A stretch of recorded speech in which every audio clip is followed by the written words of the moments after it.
What are some of those experiences? enjoying the energy of life, feeling the presence of life. So is it safe to say like you are starting to feel more in tune with yourself? It's the presence of existence, just life. Not anything particular, but just the presence of life itself. And the reason, that came up, for me to point that out is Mhm, that people are so convinced that they are struggling. mhm, But when you step back and take a look at this world that we live in, mhm. there's nothing but abundance in my eye, you Right, know? right, And I feel like sometimes you just have to be able to step back to realize that. right, And I'm just sharing something personal, but once you start realizing that, it takes all that negativity, right, right, of what you were sold on, that this struggle all around us. Not really, And for me, I think it's just a beautiful thing once you get to that awareness, you know. And I feel like some people will get there and some people won't. Why is that? You mean people to get to a sense So of awareness, and some people won't. why some people will and some people won't. Why? We're all here to fulfill certain roles, for a lack of a better word, in this cosmic drama or script or play that we're all living. And there are different roles that we play, there are different positions that we play, there are different levels of perception. But really, when you say someone is experiencing or playing different roles, really what you're saying is people have different perceptions. We all perceive life experience in different ways. So it's a level of perception, awareness, interaction. We all interact differently. We perceive reality differently. And because we perceive reality in different degrees, we interact with life in different degrees. So when you say some will, some won't, some will develop a certain level of perception and some won't. Some will develop a higher level of perception and a higher experience of life. Others will have what you call a lesser perception or less experience of life. But regardless of what level or degree that you experience in yourself from perception and experience, it's all part of the cosmic soup of life, so to speak. Let's focus a little bit more on the people that are will Mhm. never get it per se, right? Right. So do you think it's more based on lack of knowledge, ignorance? How can we like describe the people that won't get it? Well, to ask the question or to assume that there are people that won't get it, what is it that they won't get? You're making an assumption from a perception or a viewpoint that some people will not get this or get that. But what we really don't understand in the fullness is the role that each person plays in this experience of life. We assume everyone should be on this level and everyone should be doing that and everyone should be doing it. If everyone was doing the exact same thing, life would be black and white. It would be like looking at a black and white television. It's the diversity and the range of variations of expressions, ideas, thoughts, and feelings that give life color, diversity. But the problem that the human has is we don't believe that there's enough space in life for all of this diversity, all of these ideas, all these perceptions. So what we do is we try to control and manage and harness thoughts, feelings, points of view. We try to squash different points of views, different beliefs, different freedoms, different liberties. And this is because we don't really believe that life is abundant. It's big enough for all of this and more. But we don't believe that. We come from a perception of lack. So because we come from a perception of lack and limitation, we try to control, harness, manage. This is acceptable. That's not acceptable. When in reality, it's enough in life, universe, existence for all these different ideas and points of view to exist simultaneously. Speaking of that, last time I checked, this earth, Hmm. this place that we are living, Hmm. there's nothing but but abundance realm. Abundant. So where do you think, the notion came about for us to feel like there's not enough to go around when there's nothing but abundance here on earth? Right. Well, it's important to understand or gain a level of perception to understand that the human being, the human mind, the human dynamic is an evolving being. Even though we've been on the planet for millions of years, for the most part, we're still infinite in our level of awareness of our place and role in the universe. We're more aware of where we sit is our role in society, in our culture, in our country, in our land. But universally, where does a human being sit universally in the cosmic play of life? What is a human? Why are you here? What are you experiencing? Why do you have all these thoughts, these feelings, these desires? What is all this about? What is this expression? What is all this diversity of thought and feeling and ideas? What is it? In true reality, it's the expression of God. God is expressing itself infinitely through the human being. Now, the human being as an evolving species, as an evolving being, has not yet learned how to harmonize and coexist with all these varying degrees of ideas, feelings. So this is why we try to control. This is why we try to harness and manipulate and manage other human beings and get everybody into certain categories and groups because we fear that if too many ideas and thoughts and feelings run what we consider rampant on the planet, it'll be chaos. In reality, it's harmony, but we don't perceive it in that way. Who or what is God? Who and what is God? Everything is God. The experience that you're having right now in this interview is God having this experience. I'm expressing to you, you're expressing to me, you're asking me questions, I'm answering. There's a level of communication, it's energy, it's thought, it's intelligence, it's conversation being conveyed, it's an exchange of energy. This dynamic itself is God, expressing itself, feeling itself as two persons having a conversation. So everything is God. Now, from a religious context, God is this, God is that, God likes this, God doesn't like that. If you do this, God is not going to approve of. But in the universal context of things, which is beyond our religions, our belief, our concepts, and our values, God is a universal experience of energy, the fullest to which we have not yet fully comprehended. So it's a evolutionary process to our awareness to continue to evolve and expand our consciousness and our understanding of what the infinite is.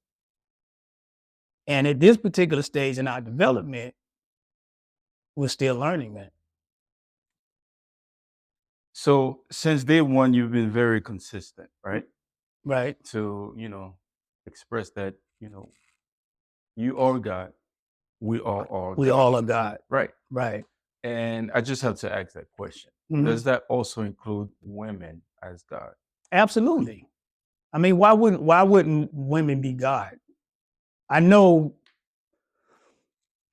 scripturally, biblically, God has always been considered male. He's always been referred to as he or father. But in true reality, God is both male and female. Has to be. I would like for you to expand a little bit on that, right? Because without a female, Hmm. as far as Right. as I'm concerned, Right. there cannot be life Right. created, Right. you know? Right. And so, I mean, can you expand a little bit on that? Well, look, what in essence is male and what in essence is a female? Not the labels, not the packaging, but the essence of male and female is energy. It's a masculine energy and there's a feminine energy. So these energies, both male and female or masculine, feminine, is not just found in the human species. It's found throughout the universe. And with these two forces or the combination of these two energies creates life.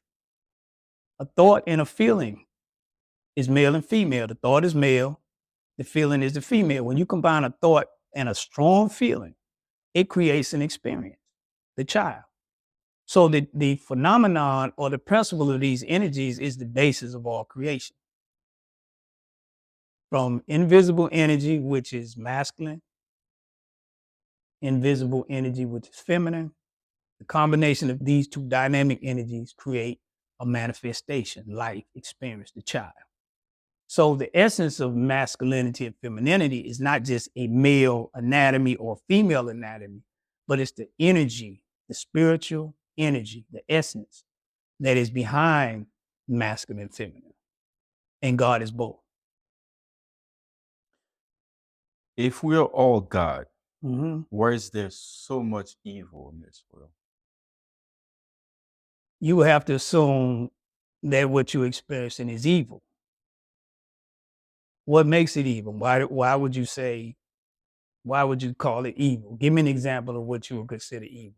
Someone walks in a school Mhm. and shoots up 20 kids Mhm. dead and few teachers. To Okay. me, that's an evil act. You consider that to be an evil act. Yes, sir. From your understanding, is there a heaven and a hell?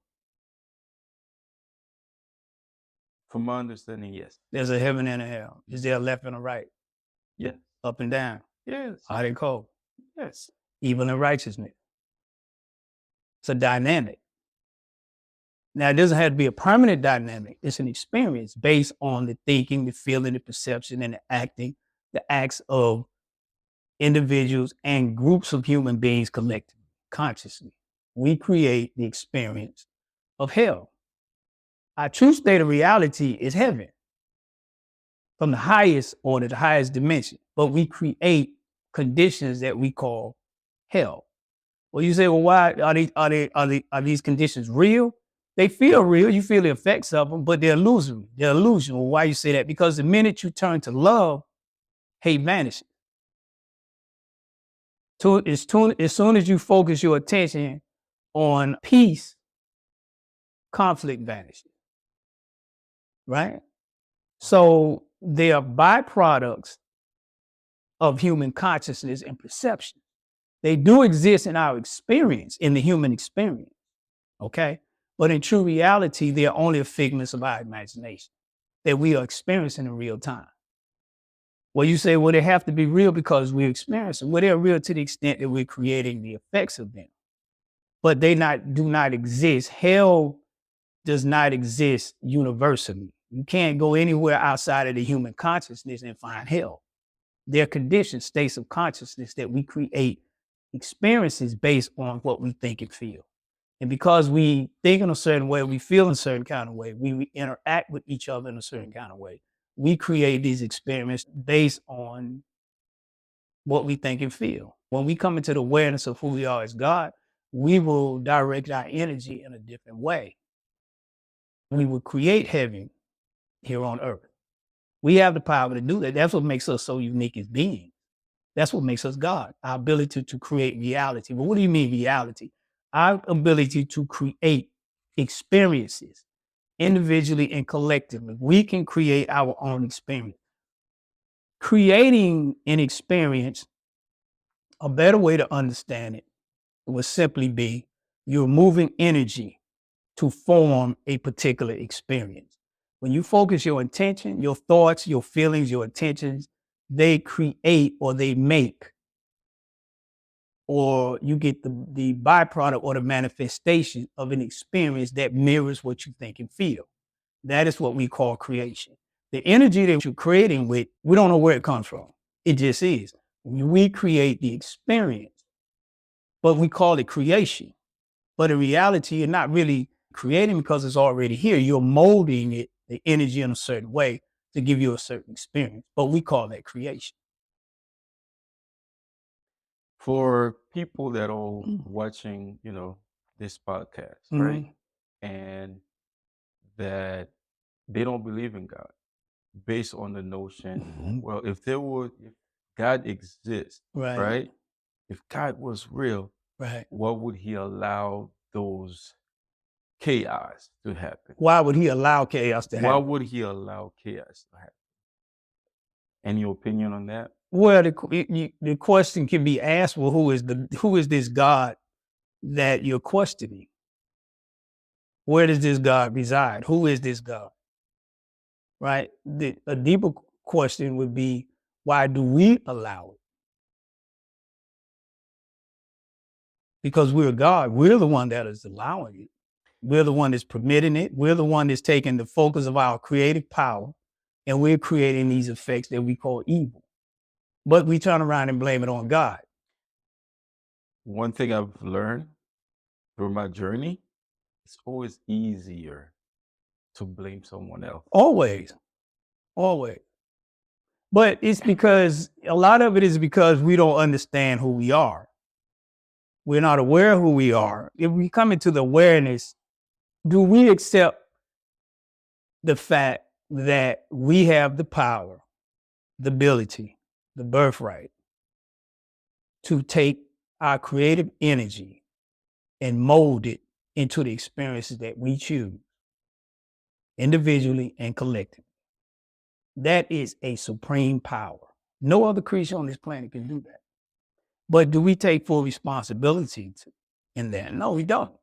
Most of us don't admit that we can even do it. You see what I'm saying? This is happening because of someone else's action. It's the government's fault. It's my parents' fault. It's my society's fault. It's my culture's fault.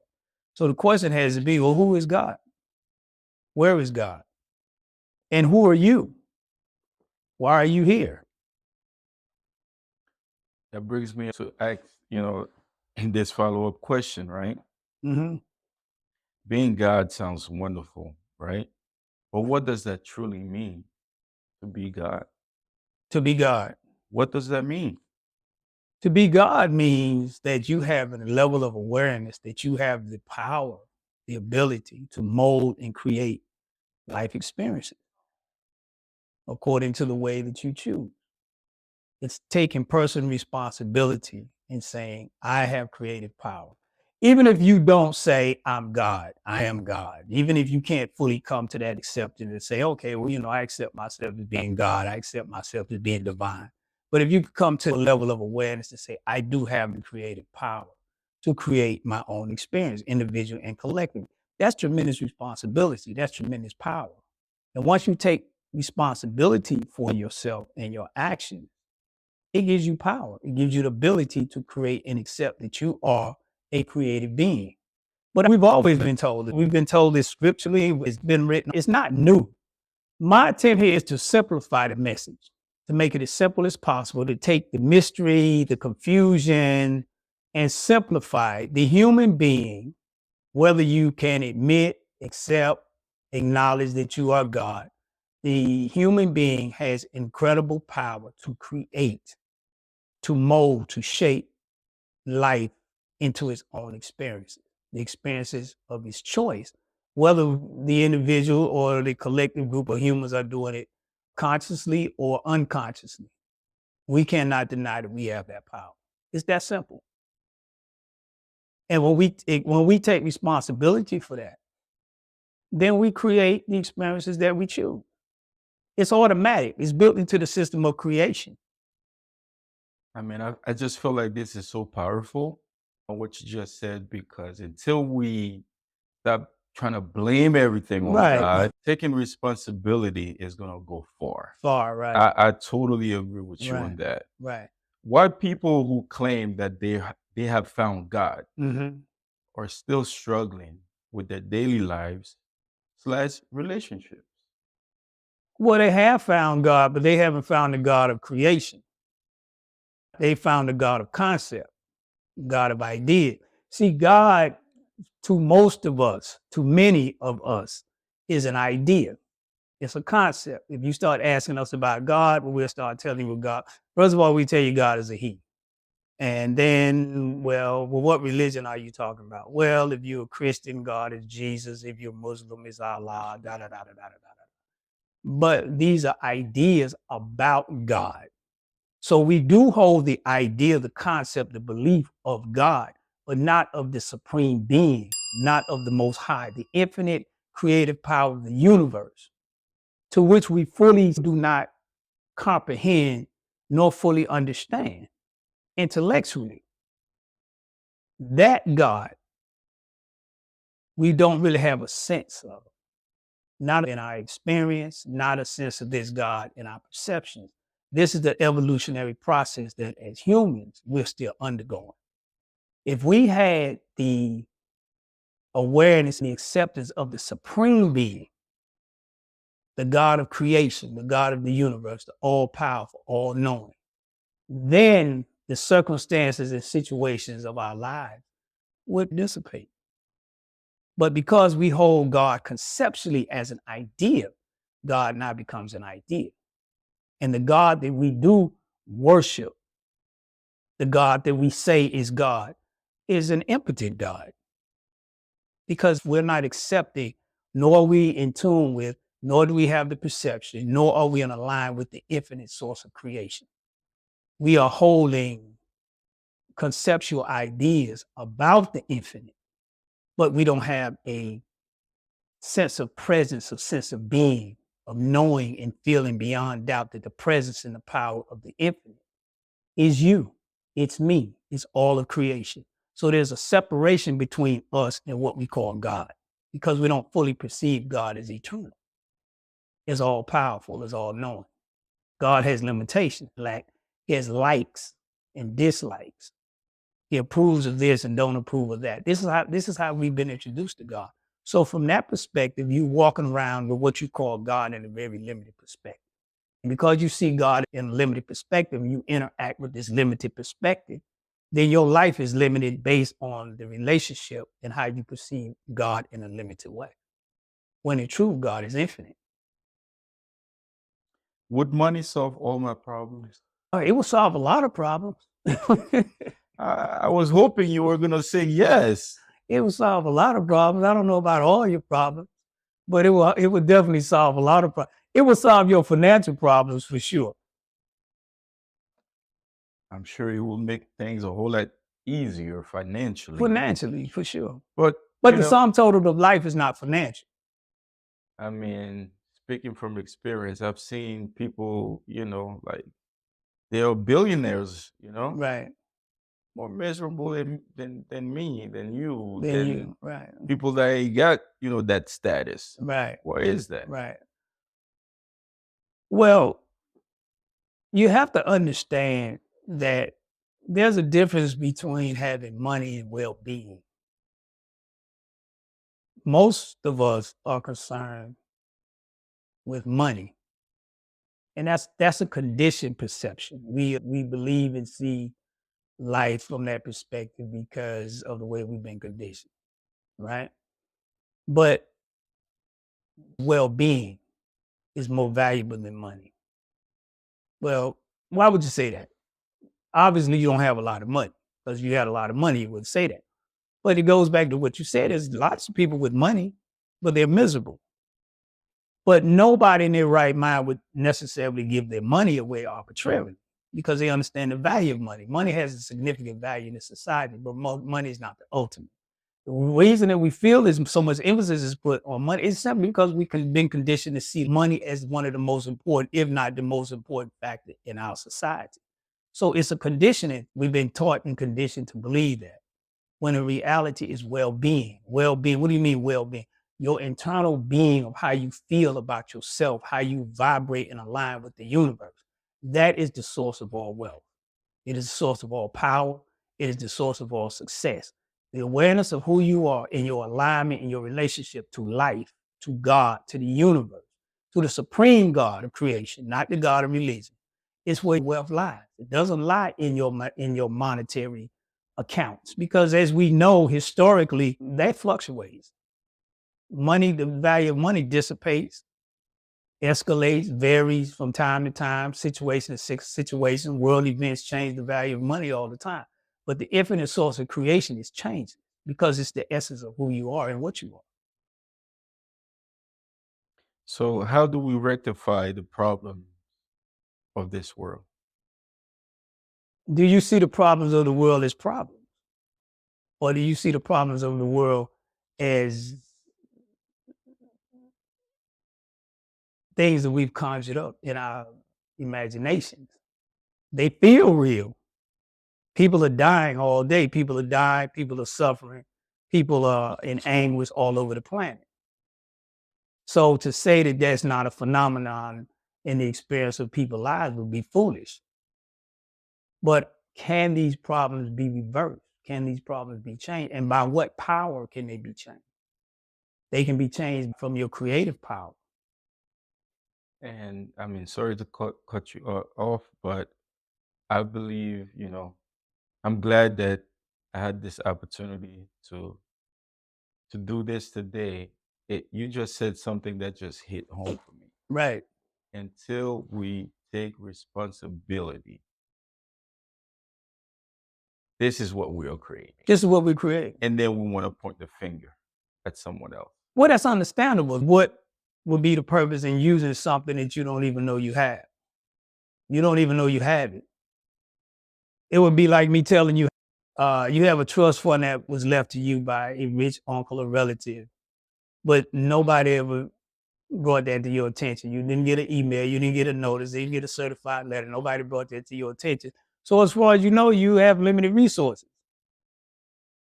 It's because you're not aware of who you are and the power we possess. It's that simple. This is not complicated. None of this is complicated. We're not aware. We're simply not aware. And we're not aware because we haven't been taught. Nobody who taught you, who teaches you you're God? Who teaches you you have creative power? Who teaches you you're using it, create the energy of the universe to create your own experiences? Last time I checked, no one. No one. Mhm. And there are people that do teach it. It's in scripture, it's in the Bible. There are books, there are courses on it. But there's so much confusion surrounding it that the confusion does not really allow you to access the power in a constructive or focused manner. So the information is out there. This is not new information, but it's so much misinformation, there's so much confusion, there's so much lack of understanding on how this works. Does it work? How does it work? When will it work? What do I need to do? It's just like prayer. There's a lot of misunderstanding around the power of prayer. We're taught in the scriptures, Jesus said, ask anything in my name, anything, and it'll be given unto you if you believe. But then the disciples came and asked Jesus to teach us how to pray. Well, why would you need to be taught how to pray? Well, we pray all the time. But there's a technique, a method, a sequence, which actually magnifies or energizes the power of what prayer actually is. Well, what is prayer anyway? Most people don't even really understand what prayer is. We just, when we want, we go ask God, God, please, please, please, please. And hopefully somewhere if we ask enough, if we ask long enough, hard enough, we beg enough, then God may or may not grant us our request.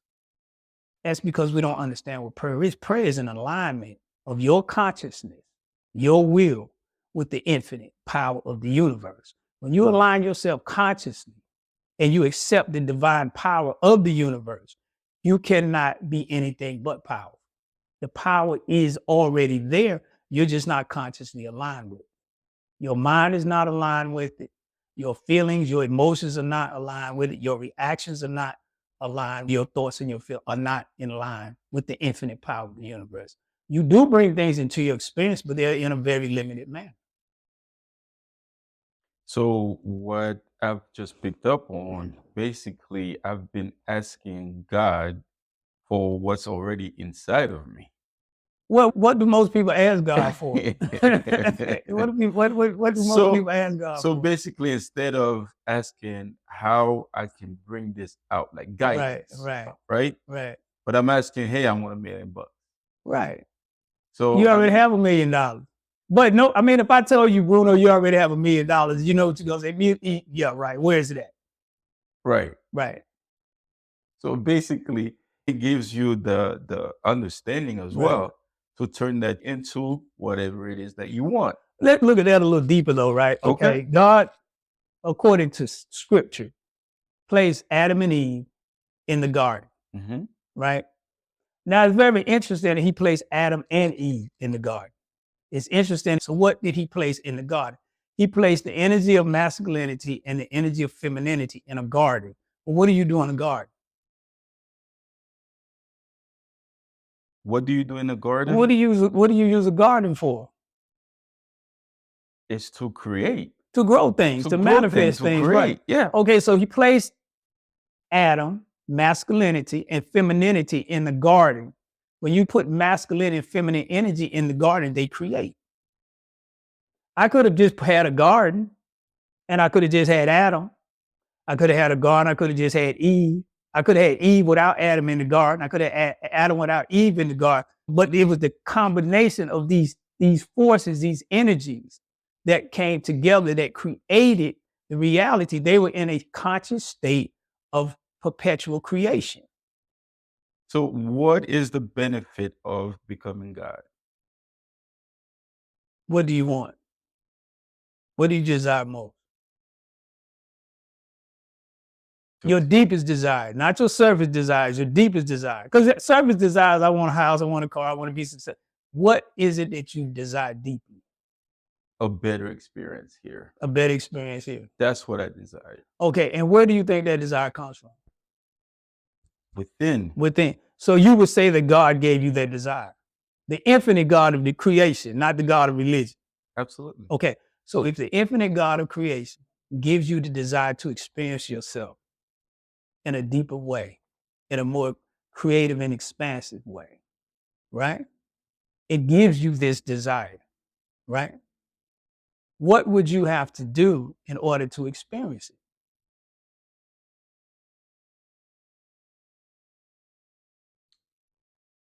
From talking with you, it's already in me. Right. We know it's in you, but you're not experiencing. A lot of things are in us, but we're not experiencing. Why are we not experiencing?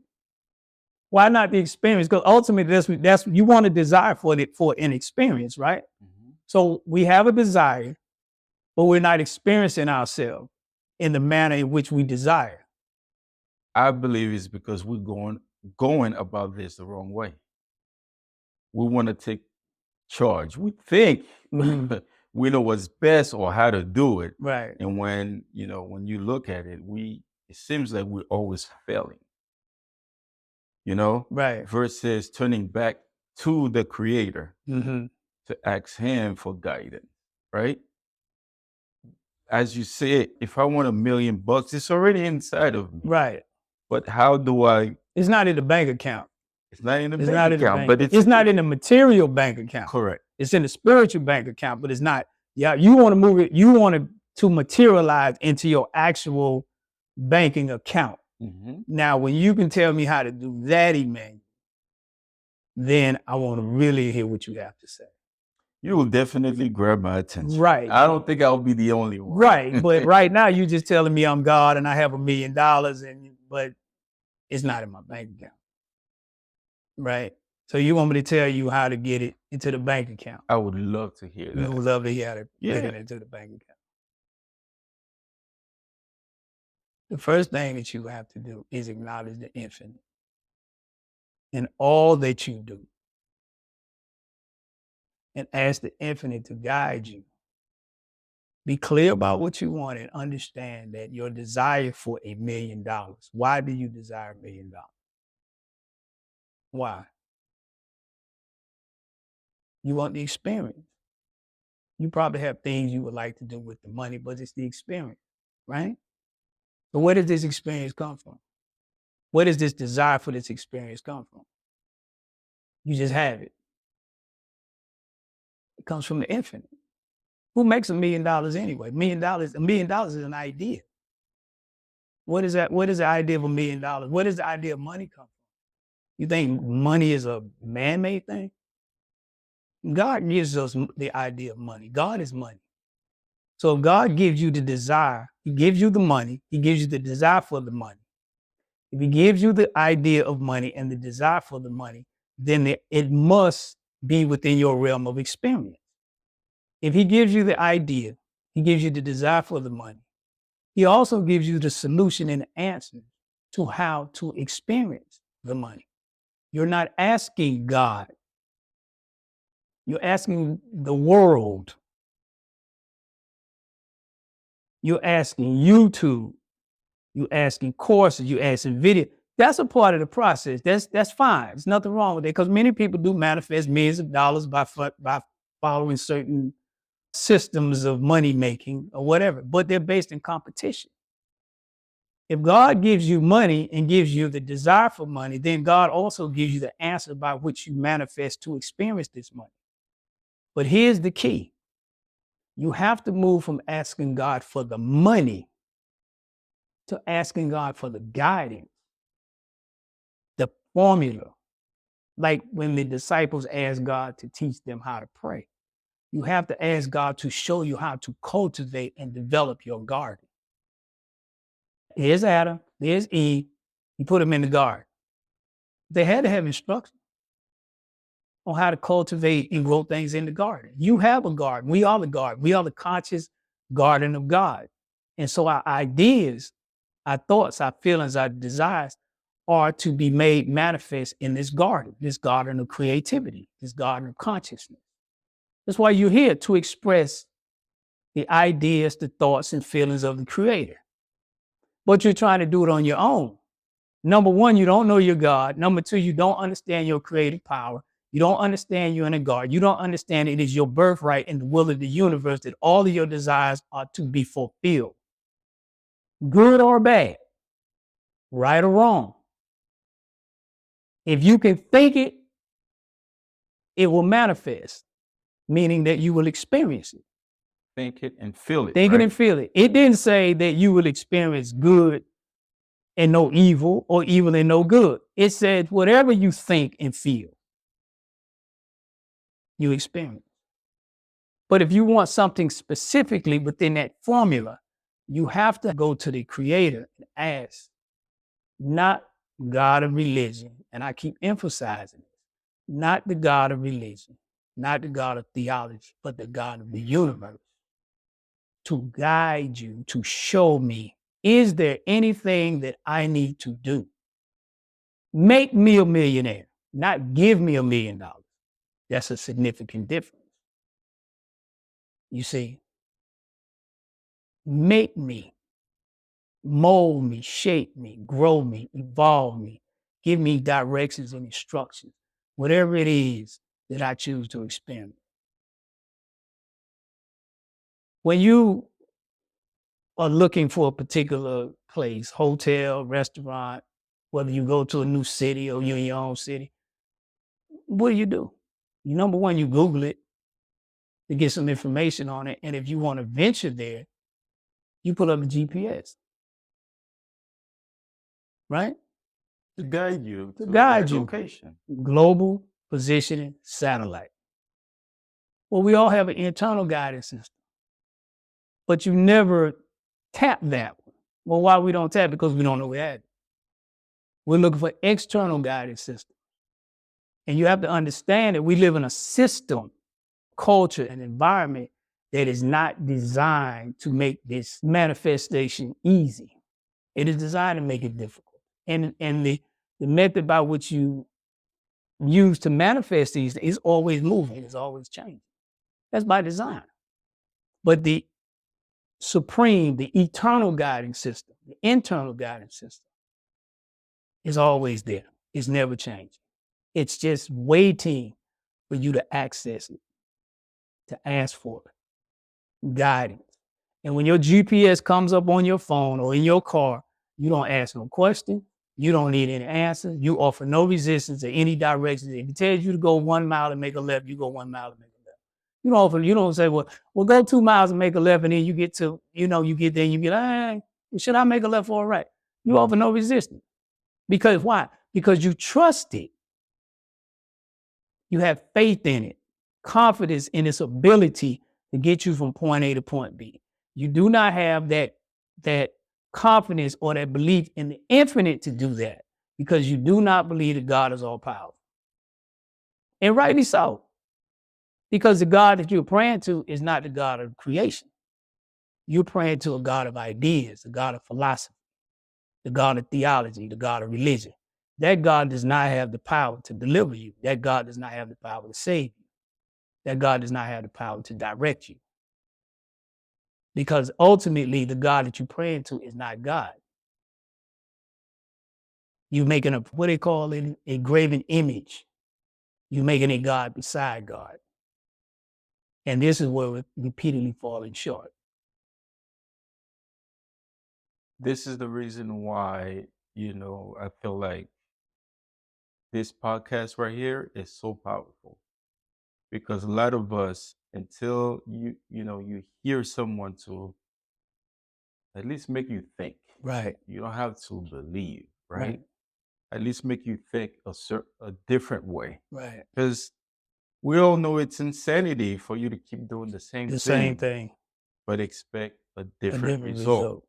So I just want to take the time to really, as I'm doing this, I'm me, I'm learning so much. Right. And I hope that the audience is picking up on this energy and that it can spark someone's mind, you know, that we are more than what we think we are, Much more. you know. Much more. And so that being said, how can anyone reach you if they have a question? Mm. What's the best way to reach you? It's a link below on the video. Hit the link below and all the information on how to contact myself, get more information, any comments uh, that you would like to share, any questions you would like answered. Feel free at any time just to reach out.